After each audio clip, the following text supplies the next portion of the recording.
Much has happened on the outside looking in at WWE NXT, and last night's edition of the Black and Gold brand needed to answer. One of NXT's biggest feuds is reaching its physical conclusion.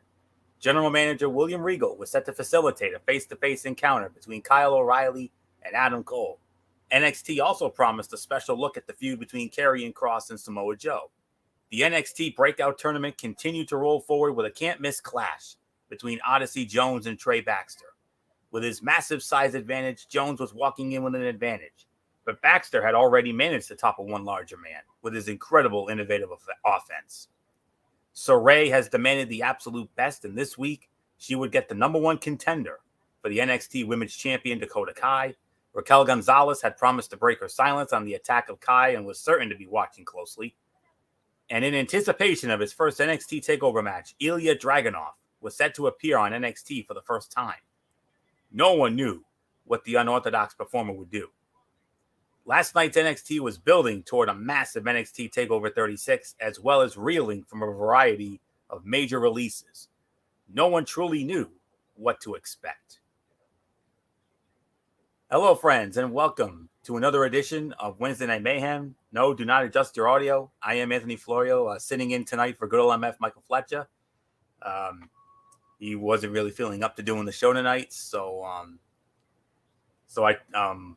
he had thought about doing a super show on Friday night, but I'm like, no, you go rest, take the night off, and we'll get back at it on Friday night with the Cerebral Smack Talks. So MF, if you're watching, enjoy the show, and don't worry, Bullock and I, we got this. You know us. So with that being said, I am joined by the Phenom Michael Bullock, and for anybody who's new to Wednesday Night Mayhem, you know how we do it.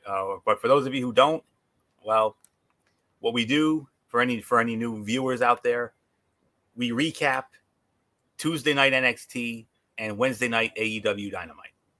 We give our thoughts, what we liked, what we didn't like, the whole 9 yards, star ratings, the whole 9 yards. So with that being said, let's not waste any more time. Let's dive right into last night's edition of NXT on the USA Network, the penultimate NXT before TakeOver 36. And we started it off with a women's match. It was Saray squaring off against Dakota Kai. Dakota Kai wins the match, 13 minutes and 7 seconds. But then shortly after the match, Raquel Gonzalez came out and tried to get at Dakota Kai, but Dakota ran away like a scalded dog, as JR would say, and basically cut a short and sweet little rebuttal for this. So that is that. And so with that being said, great jump off here. This was a great match to start the show. Easily the best match of Saray's NXT career to date. She and Kai have chemistry that has yet to reach its full potential. This is a matchup that should be explored later. Saray has lost a match in NXT for the first time, but she looked like a top player against a possible women's champion in 2 weeks. Raquel Gonzalez cut a simple but emphatic promo. While it would have been cool for Gonzalez to cut a long promo on her history with Kai, this was the right way to have her respond initially. Hopefully next week, ahead of the TakeOver clash, Gonzalez will get a chance to speak more. One of the top fights of the night. I could easily give this about 3.5 to 3 3/4 of a star. So not much more to say. Michael Bullock, come on in. And that women's match that we saw last night, just another example of why NXT women's division is hands down the best women's division in professional wrestling today. Yeah, you could definitely. Yeah, this is the exact reason why. I mean, obviously, with what these two certainly brought. What did you give that rating again for him? I gave it 3.5 to 3 3/4. What says you? Yeah, I'll give it that same 3.5 to 3 3/4. I mean, these two certainly brought it to the table. I mean, I know some people will probably say, "Oh, Saray should have gone over to continue to build that momentum for her." But the thing is, because Dakota Kai has an NXT women's title match, you need to give her some momentum. So I think, to me, this was the right move to have her go over, even though there are probably some Saray fans who will probably come after me for what I just said. But look, you got to give Dakota Kai some momentum, and basically, just when it looked like she was about to get some more extracurricular activity on Saray, Raquel Gonzalez chased her off, wanted a piece of G Devil, but yeah, like you said, Florio, Dakota Kai ran away like a scalded dog, as JR would say, and Raquel had a short and sweet promo and basically promised to tear her apart. So yeah, so like I said to you, Dakota Kai, don't start something that you can't finish, and you just made that one tall Chiquita look very pissy, and she may indeed tear you apart. So nothing else to say, Florio. It's yours. All right, let's move on to our next match here. We had an in-ring segment. It was Ilya Dragonoff. Ilya Dragonoff cuts a promo, and but it was interrupted by the bruiserweight Pete Dunn, and it led into a match that we're going to get into later on. Pete Dunn versus Ilya Dragonoff. Michael Bullock, Ilya Dragonoff, his first promo in NXT. What'd you think? How did he sound to you? I think he sounds pretty good. I mean, this is why I think he's been really good over at NXT UK, and now this is the NXT Universe's first chance to see this guy, and I thought he cut a solid promo, especially when Pete Dunne basically came out, and yeah, Pete Dunne and Ilya Dragunov do face off. I'm definitely down for it. So are we just talking about the segment, or are we getting into the match as well? The match was later. So oh, all right. So I thought it was a fine promo.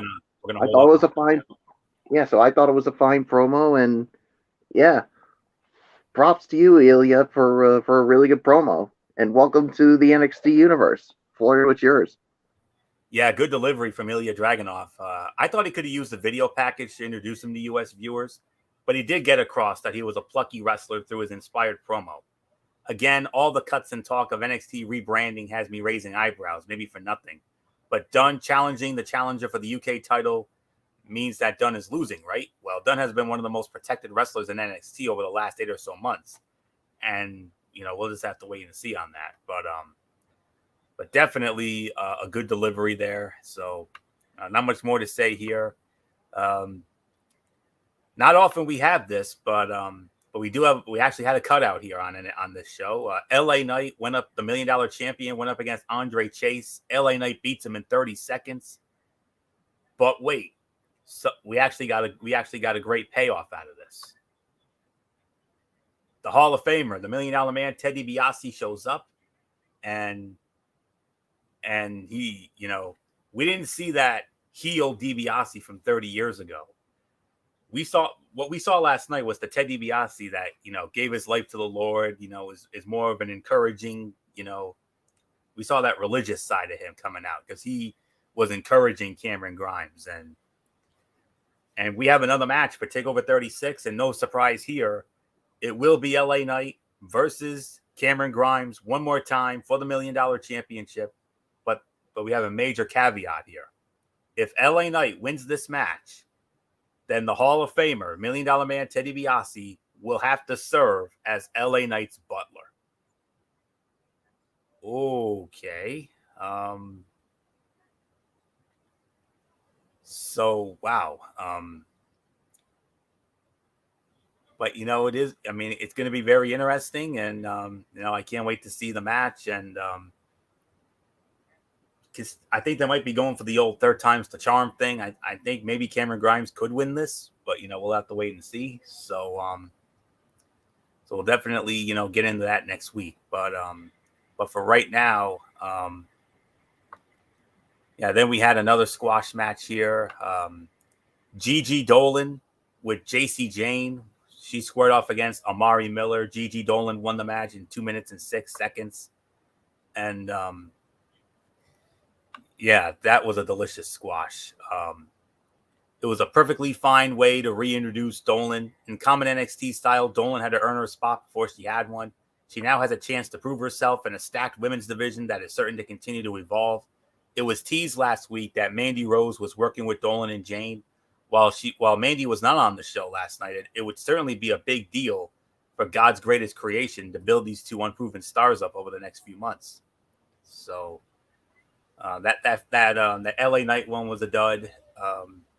This was about maybe one or so for the effort here. But we're definitely going to get into this.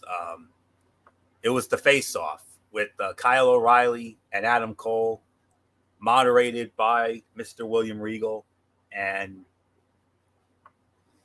it was announced that at TakeOver, these two men are going to go at it one more time.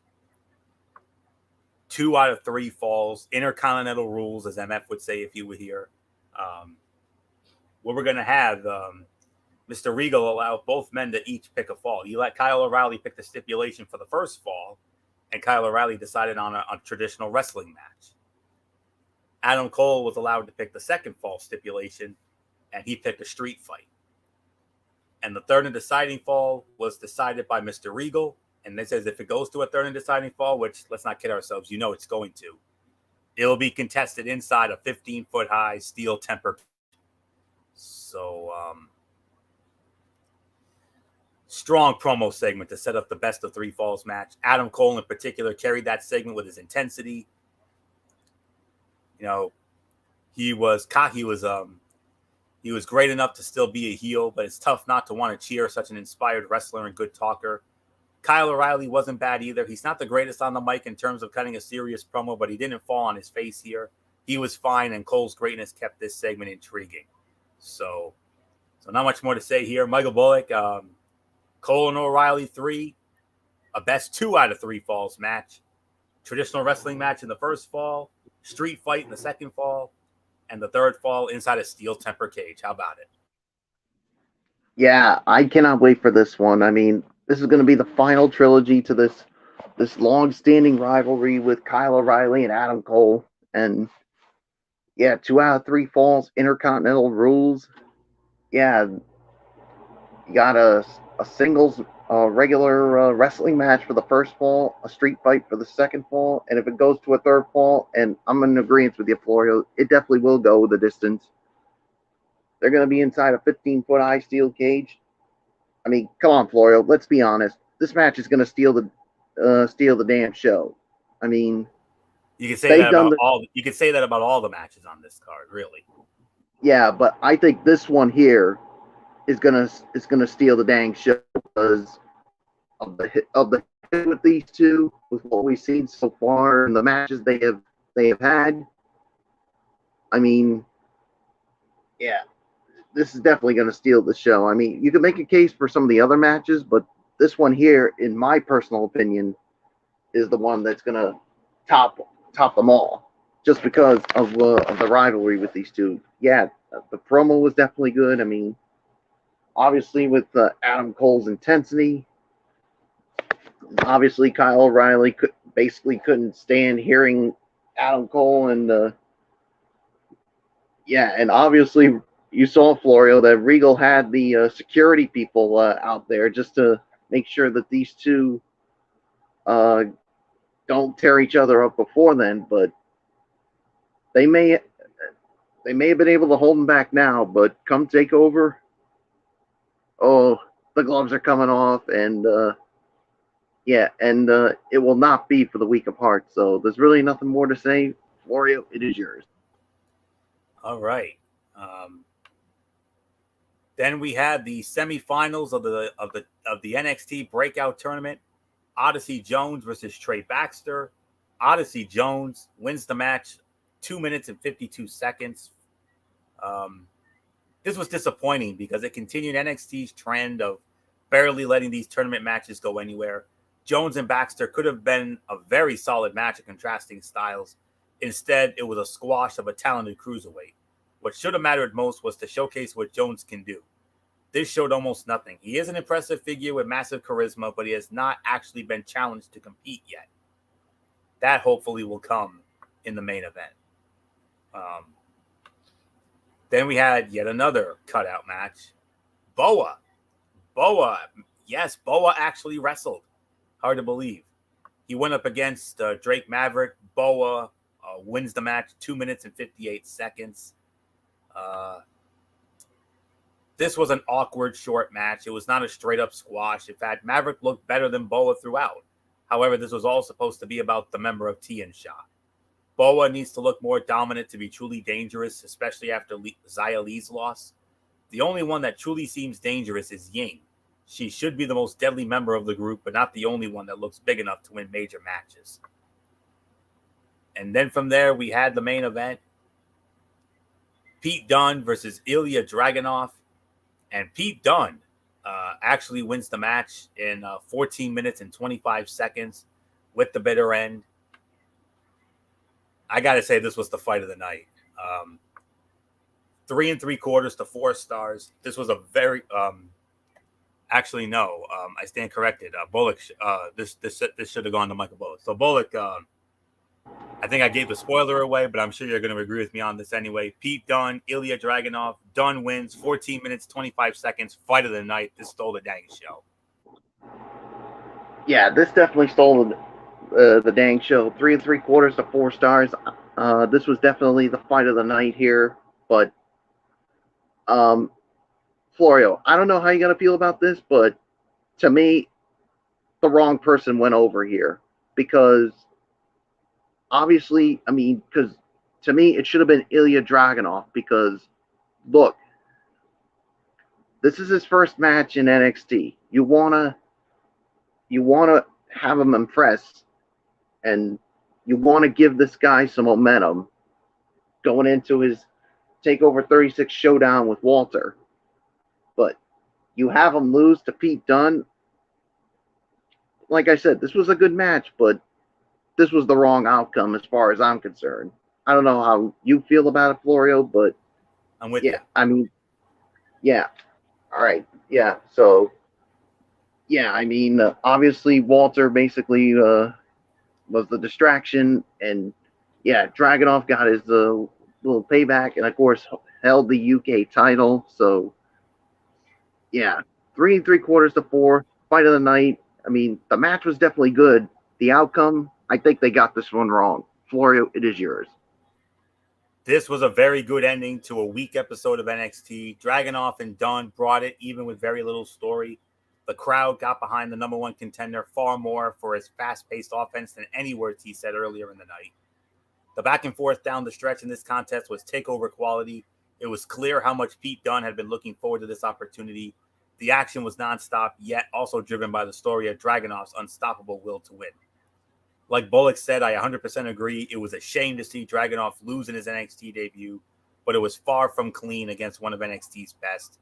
This could even set up a rematch down the line, especially if Dragonoff does upset Walter at TakeOver 36. So not much more to say on this. Overall thoughts on this. The main event was really damn good, and a damn good match that came out of nowhere. Both men had great chemistry. The match had good phases to it, and the near falls at the end were amazing. And not to mention, they're still protecting Pete Dunne, which gives me hope that maybe Pete Dunne and Samoa Joe could still happen in the future. The rest of the show, I'm not sure if I'm overthinking, but the recent releases have me overanalyzing the direction of NXT as a whole. Last night's show was just odd to me. There were a bunch of cutout squash matches. A few squashes had green talent, and but we did have two really good. We were bookended by two very good matches. We had a couple of good segments here and there, but I can honestly say I could probably only give this about maybe 6 to 6.5 at the absolute best. So, but then again, tensions were very high yesterday. Prior to the show yesterday, if you didn't see Derek Ferrera's video about that. So there isn't much more to say on this. I can only give this about 6.5 out of 10 for me. So Michael Bullock, Mr. NXT, come on in. Let's get your thoughts, and I'll set up for AEW. Yeah, I thought it was an okay show. It's not the greatest, but yeah, and like you said, a couple of very good matches. You had a couple of good promos, but like you said, everything else was just there. But yeah, I did see that video, and yeah, part of it does have me concerned. And come on, Florio, you know who's to blame for all this? Of course, Mr. McDinkleberg and his Bucktooth Beaver buddy. That's who. Yeah, and Bruce Pritchard, and there was one other. Yeah. Right? There's one other. There's one other guy we can add to the party. Your old buddy, Mr. John Laurinaitis. Yeah, those Dinkelbergs are the reason why NXT is where it is, and you know somewhere back there, Florio, Triple H. I mean, that's his. Sorry. I mean, this is his brand. This is his. How would you put it, Florio? When it comes, This is his baby, man. This is his baby, and yeah, you mess with his baby, you're gonna get that cerebral assassin look, and trust me, you do not want to be in that position. Oh, no. So my message to you, Vince McDinkleberg, John Laurinaitis, and Bruce Pritchard, stay the hell out of NXT's business. This is Triple H's baby. This is his show. Stay the F out of it. Done. Finished. Florio, let's get to AEW. All right. And AEW invaded Pittsburgh tonight for Dynamite, the first of 2 live events held in women's champion Dr. Britt Baker, DMD's hometown. Ahead of her championship defense against Red Velvet Friday night on the debut of Rampage, what did Baker have in store for her friends and family that jam-packed the Peterson Event Center on the campus of the University of Pittsburgh? Elsewhere on the card, Chris Jericho battled Wardlow in the final stop before a showdown with MJF, while the Elite sought to build on recent momentum against the trio of Dante Martin and the Seidel brothers. So with that being said, let's dive right on into this edition of AEW Dynamite, which spoiler alert, it was a very newsworthy show. So we started it off with that trios match, as they call it. I personally don't like that term. I prefer 6-man tag team match myself. So that's really technically what it is. So I'm going to call it that. 6-man tag team match. We had the Elite, the AEW World Heavyweight Champion Kenny Omega, along with the World Tag Team Champions Matt and Nick Jackson, the Young Bucks, flaked by Michael Nakazawa, Brandon Cutler, and Michael Bullock's favorite, Don Callis, squaring off against... Yeah, right. Yeah, what a piece of you know what that he is. Yeah, and I know every time you see him on your screen, you wish you could jump through it so you could punch him in the mouth, I'm sure.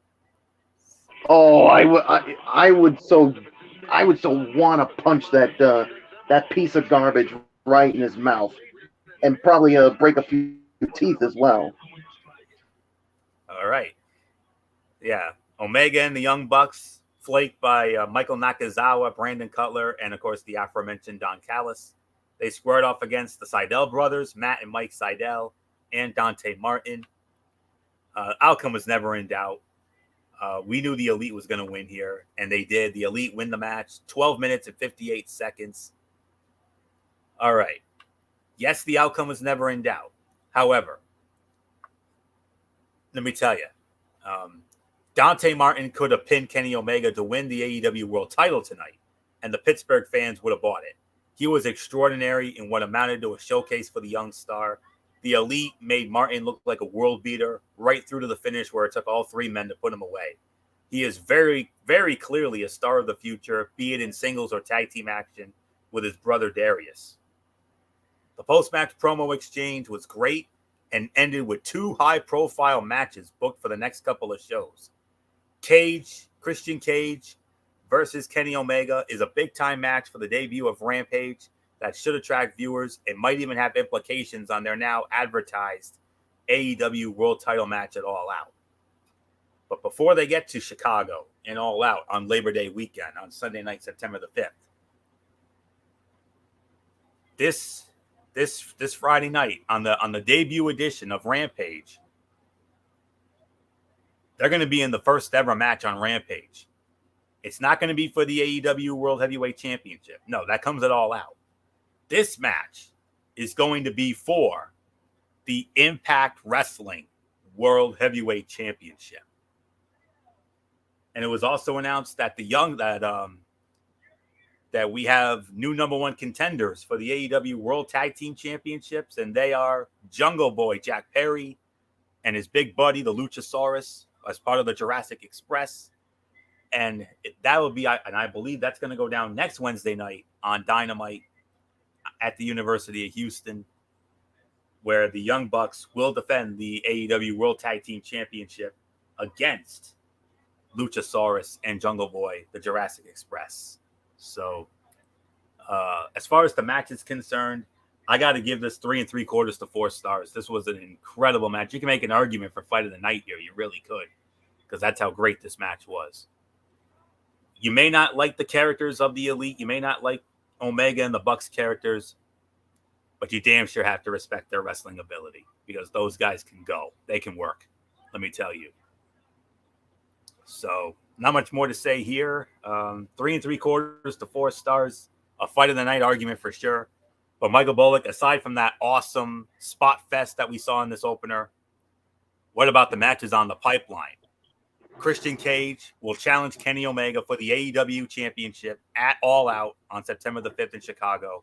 But before that, Friday night, Christian will challenge Kenny Omega for a title that he's held before, the Impact Wrestling World Heavyweight Championship, and the Young Bucks will square up against the Lucha Express for the Jurassic Express, rather, for the World Tag Team titles next week. Wow. Thoughts on all that? My goodness. Yeah, and like you said, Florio, Christian's no stranger to the Impact World title, because he's held that numerous times during his time in Impact Wrestling. So he has a chance to do that again when he challenges Kenny Omega on the debut of Rampage this coming Friday night. And of course, the Young Bucks defending the AEW World Tag Team titles against Jungle Boy and Luchasaurus of Jurassic Express. Boy, can't wait to see those things go down. And as far as this match goes, 3 3/4 to 4 stars. I think this, to me, was the fight of the night. I mean, and I'll tell you what, Dante Martin, this kid's got a bright future in AEW, because what he was able to do tonight was just unbelievable with the moves he did. And yeah, I mean, he definitely deserved some major ups for this one. So there's really nothing more to say. Florio, it is yours. All righty.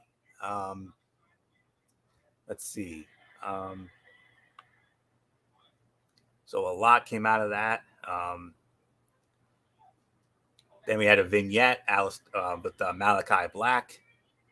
That was well done. And then a Miro video package. And it was also announced that Miro will defend the TNT Championship on that first match on Rampage. And he's going to defend it against Fuego del Sol.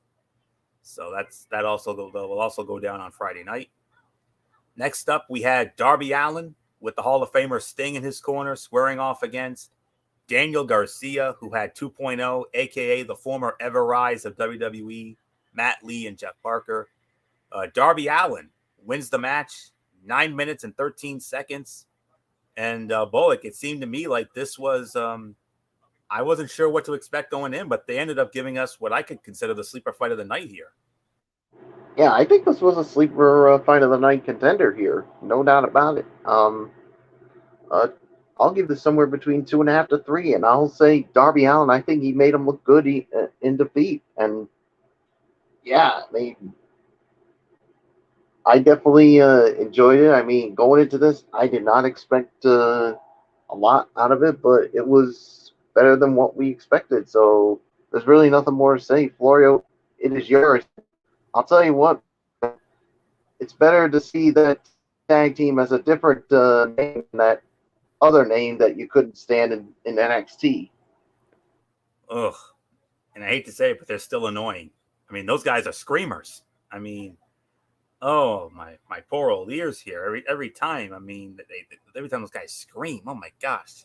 We talk about screamers during our Raw and SmackDown chats, but goodness. But all kidding aside, Daniel Garcia has a bright future, and every match he wrestles against guys like Darby Allen, Eddie Kingston, and Jon Moxley will only give him the reps he needs to excel in a major company. With that said, he looked solid enough against Allen, but this was a relatively one-dimensional match with a predictable outcome. 2.0 being as involved as they were was a nice change of pace considering how inconsistently they were used by their last employer, and getting to share the stage with Sting is an incredible opportunity.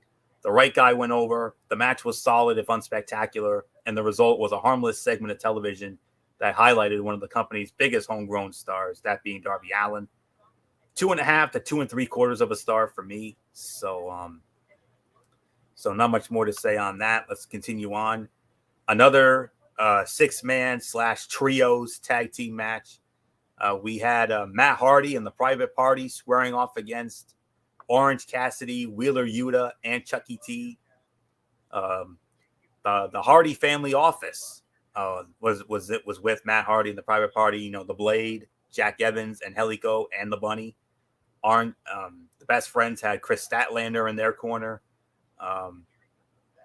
The winners of the match here, 9 minutes and 54 seconds. It was Matt Hardy and the Private Party.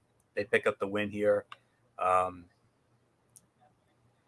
There was a lot of talent in and around the ring for this match, which, while beneficial at times, can also be detrimental when there's too much going on.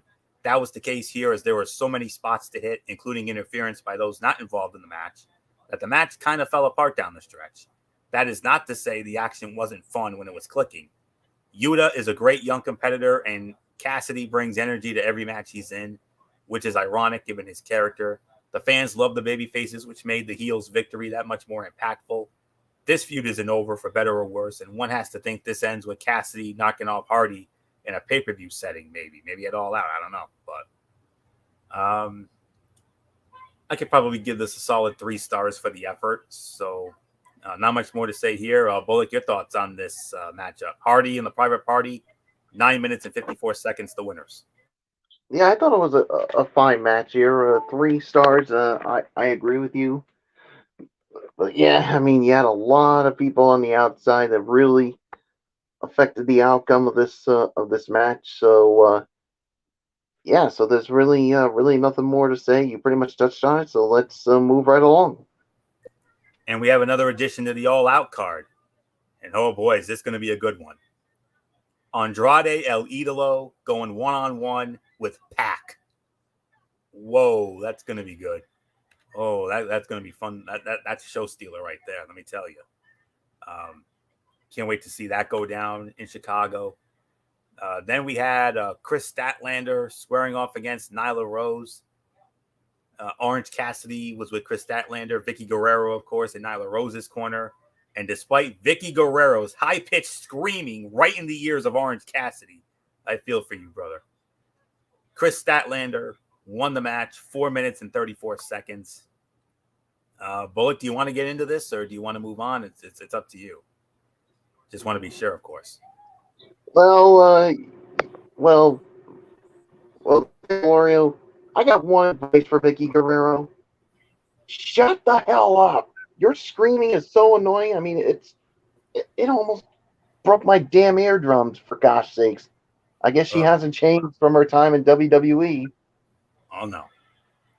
Yeah, so shut the bleep up, Vicky Guerrero, and stop with that damn screaming. Oh, it's getting on my damn nerves. I don't know what's worse, that or the excuse me. Oh, my gosh. But quite frankly, it's both as far as I'm concerned. I could probably give this about 1.5 to 2 for the effort. I mean, the rating is not reflective of the talent or the effort, but rather the fact that there was no time for this to ever really establish itself. Rose dominated for a minute or two. Statlander came back, and then they went right into the finish. It was a sprint of the match that delivered Statlander a big win, but did nothing to help bolster a women's division that is pretty much Britt Baker and everyone else at this point. Hopefully, this is the start of a fun run for Statlander, who appeared to be on her way to big things before an untimely injury put her out of action last year. So 1.5 to 2 for that effort. So not much more to say here. Then we had another in-ring segment, Tony Schiavone bringing out the hometown girl, the AEW Women's World Champion, Dr. Britt Baker. No Rebel. with her. It was just Dr. Britt, but then was interrupted by her opponent on Friday night, Red Velvet. And oh boy, did they crucify her. Let me tell you, they crucified Red Velvet. As a preview to hype the crowd up for Baker versus Velvet, this was perfect. Baker got the hometown welcome, and Velvet established herself as the de facto heel. The stage is set. The question now is if Velvet can perform up to the moment. She has done it before, dating back to the high-profile mixed tag team match with Cody Rhodes against Jade Cargill and Shaquille O'Neal back in March. This is different. There will be no smoke or mirrors or high spots to hide the inexperience of Velvet. She will be out there against a woman that has established herself as one of the top stars in the entire company and will have to sink or swim. The crowd, the historical significance of the first main event in Rampage history, and determination by both women to excel should help ensure the match is a memorable one. Wouldn't you agree, Michael Bullock? As I called this, you can make an argument for this to be the segment of the night. I mean, did you hear that crowd for Dr. Britt and for Red Velvet both ways? Wow. Yeah, I think this is the segment of the night as far as I'm concerned because, I mean, look, this is Dr. Britt Baker's hometown. I mean, you knew she was going to get that big-time pop, which she so did. And I think, of course, that matchup against Red Velvet this Friday night on the debut of Rampage, and Red Velvet came out, and boy, did they crucify her. And, yeah, I mean, she's definitely going to get crucified come Friday night, especially after pulling out an attack on Britt Baker. So, yeah, Pittsburgh's going to be all on Britt Baker, Red Velvet. It's just going to be like what John Cena went through in 2011 when he went up against CM Punk. You're going to get crucified big time by that hometown crowd. So, nothing else to say. Florio, it is yours. All right. And speaking of the Forbidden Door opens up once again. The Impact World Tag Team Championship defended for the first time in AEW. The reigning champions, the Good Brothers, Luke Gallows and Carl Anderson, defending against Evil Uno and Stu Grayson of the Dark Order. Winners of the match in 6 minutes and 54 seconds, and still the Impact World Tag Team Champions, the Good Brothers. They win it with the Magic Killer.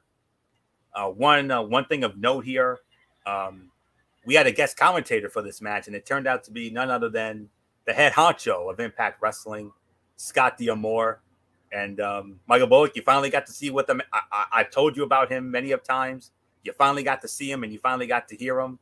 So now you have a little bit of a feel of what Impact feels like. And we had an Impact referee during this match, Brian Hebner, old friend of ours. So your thoughts on this match?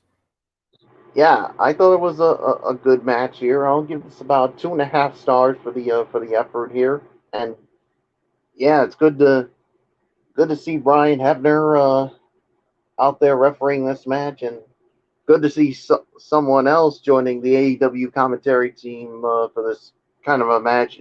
Someone respectable in Scott D'Amore. So instead of that other guy who I can't stand. So yeah, there's really nothing more to say. Florio, it's yours. Yeah. Yeah, 2.5 stars for this. I agree. With a little more time and less commercial, this could have been hella good. As it was a fun match that wrote the next chapter in the rivalry between Dark Order and the Elite. The heels cheated to retain their titles, while Uno and Grayson's loss adds to the recent disappointment endured by the Dark Order faction. How much more can it take? Just how deep is the fracture between the teammates? And will they ever be able to coexist long enough to realize their destiny? The faction is easily one of the brightest spots of AEW, if only because the storyline potential is plentiful. So I agree with Bullock's rating, 2.5 stars. Not much more to say here. Then we had another in-ring segment, Tony Schiavone with QT Marshall and Aaron Solo, and talking about this apology thing, and QT Marshall said, I'm going to apologize, but not for what I did to you a couple of weeks ago. I apologize for what I'm about to do to your son, because Tony Schiavone's son, Chris, was in the crowd, and Nick Komoroto grabbed Schiavone's son from the crowd, and QT hit him in the gut. Tony was begging for him to stop, and then all of a sudden, Paul White comes out, and White gave Solo a choke slam, a vintage Big Show choke slam. QT ran away. So the idea of Paul White versus QT Marshall is far from appealing. With the introduction of a new television show and its ongoing dark elevation programs, AEW has plenty of time to fill, and a feud between the two certainly accomplishes that. Even if it doesn't exactly pique interest or create a ton of buzz in comparison to the other programs going on elsewhere on the show. So we'll just move on from that. And then I don't know about you, Florio, but I just lost respect for QT Marshall because, I mean, he's done some heinous things before, but this literally tops it. I mean, oh, absolutely. You want to go after somebody's son and Tony Schiavone's son. Tony Schiavone's son, Chris, and do that? No. I'm a family man, and I don't appreciate somebody going after a member of my own family. If you want to go after Tony Schiavone, that's all fine and dandy. But when you bring his son into it, that's utterly despicable, utterly disgusting, and you are a piece of human waste, QT Marshall. You should be ashamed of yourself to call yourself a professional wrestler. Give me an effing break, you piece of crap. Took the coward's way out. That's all there is to say on that. He took the coward's way out. Because you are an effing coward, QT Marshall. And if you want to call me out on this, why don't you come on this damn show and have a rebuttal of your damn own, you piece of shit? Come at me, bro. That's basically what he's saying. Come at me, bro. That's basically what he's saying. And I mean, yeah, going after Chris Schiavone. I mean, hell, I wouldn't say going after Tony Schiavone's all that fine either, because Tony Schiavone is one of the greatest announcers and commentators and interviewers in the history of professional wrestling. A man who has 37. I agree with you on that. A man who has 37. This man has 37 years of experience in the professional wrestling business. I mean, I was a baby when he first started. I was only a few months old when the man first started. One of his very first jobs, if not his first job, was at the very first Starrcade in 1983 when he was doing backstage interviews. When he was interviewing the likes of the American Dream, Dusty Rhodes, the Nature Boy, Ric Flair, Ricky the Dragon, Steamboat, and countless others. Watch it on Peacock if you don't have it already. It's up there, and you'll see a babyface Tony Schiavone, because he was a young man at that time, but one of the most respected names in professional wrestling history. One of my personal favorite announcers, and as well as Michael Bullock, and as well as Derek Ferrer, and I know MF would concur as well. So, yeah, not okay to go after either one. So, yeah. So we're just gonna, move on from that. And then from there, now we move on to the main event. The fourth labor of Jericho. It was Chris Jericho versus Wardlow. MJF in Wardlow's corner. Chris Jericho wins the match 10 minutes and 18 seconds. And I believe I start off on this one. So this, like most of Jericho's performances in this series, was entertaining and fun. Jericho overcame the onslaught of the massive Wardlow and the interference of MJF to win the match and set up next week's showdown with his rival. The question is why AEW opted to have said match on free television when it very easily could have held off for pay-per-view. Maybe it's a Fozzy Tour schedule thing. Perhaps it has a loaded card already planned for Chicago without Jericho and MJF. Whatever the case may be, it provides next week's broadcast a genuine main event match that will pay off one of the longest running feuds in the company, and not a moment too soon. As hard as Jericho has worked and as hated a heel as MJF has developed into, it's time for this to wrap up and for everyone involved to go their separate ways or risk staleness.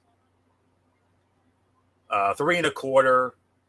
I think 3 1/4 stars is the appropriate rating for this. So not much more to say. Bullock, next week, I believe it's going to be on that second Rampage at the United Center in Chicago. Jericho versus MJF, but MJF, he laid down the law. No, the Judas effect is Chris Jericho is banned from using the Judas effect, and he's not even going to be able to come out to his own entrance theme. He's going to be coming out to dead silence.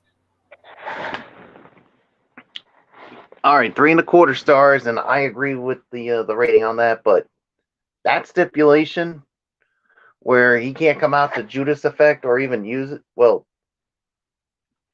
this more comes when it to the entrance, but that's a popular entrance that the fans have gotten into.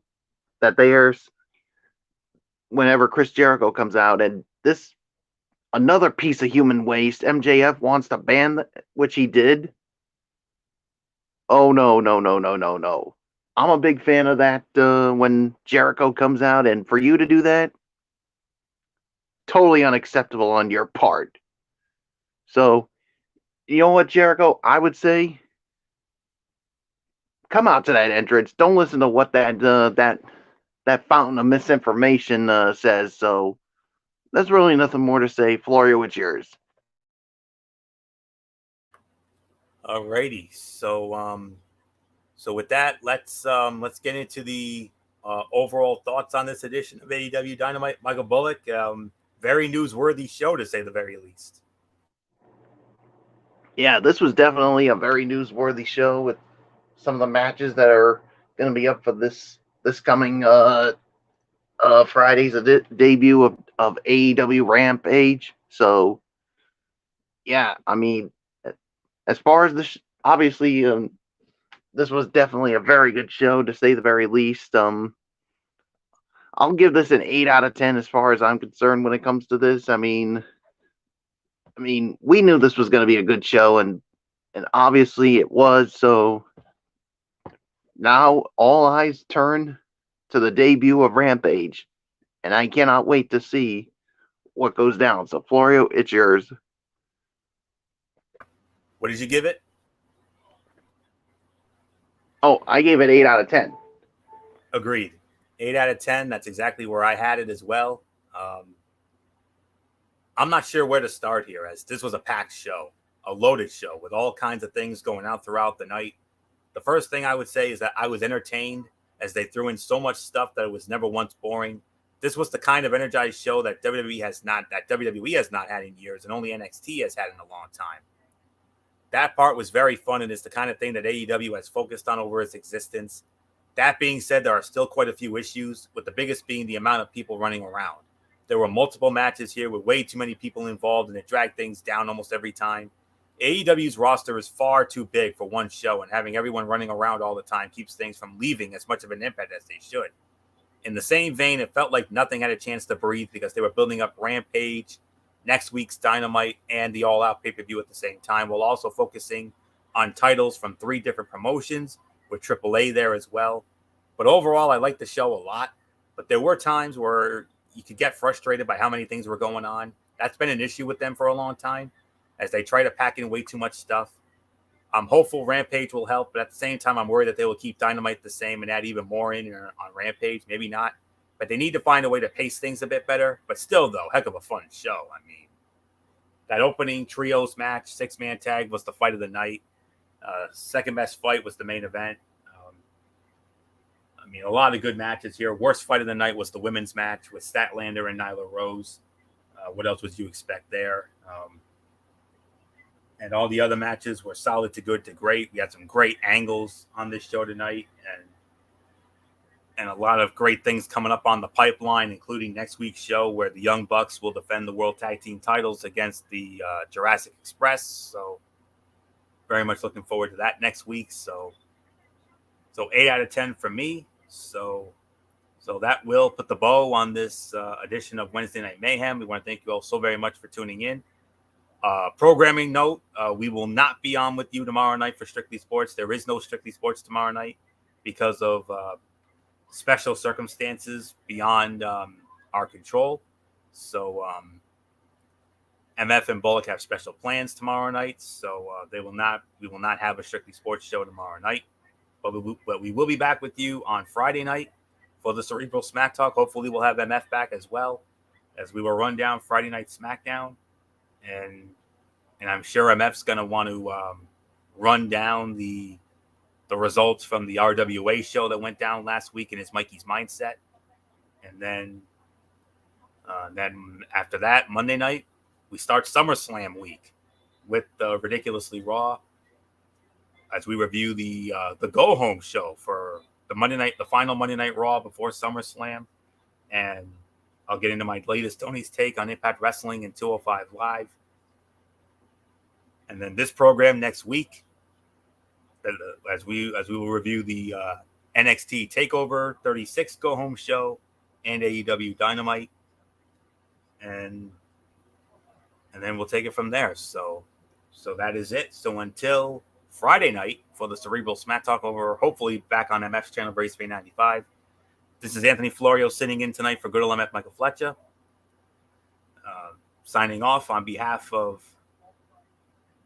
Michael Bullock and the aforementioned good old MF Michael Fletcher. Feel better. Hopefully we'll have you back on Friday night. And of course, the Twisted Angel, Didi Woodson. And as always, and forever, the Yankee Messiah, 401, Derek Ferreira. You know the routine, everybody. Thumbs up. Talk to you later. Yeah, throw it up, what you for style. Bye for now, my friends. God bless. Be good to each other.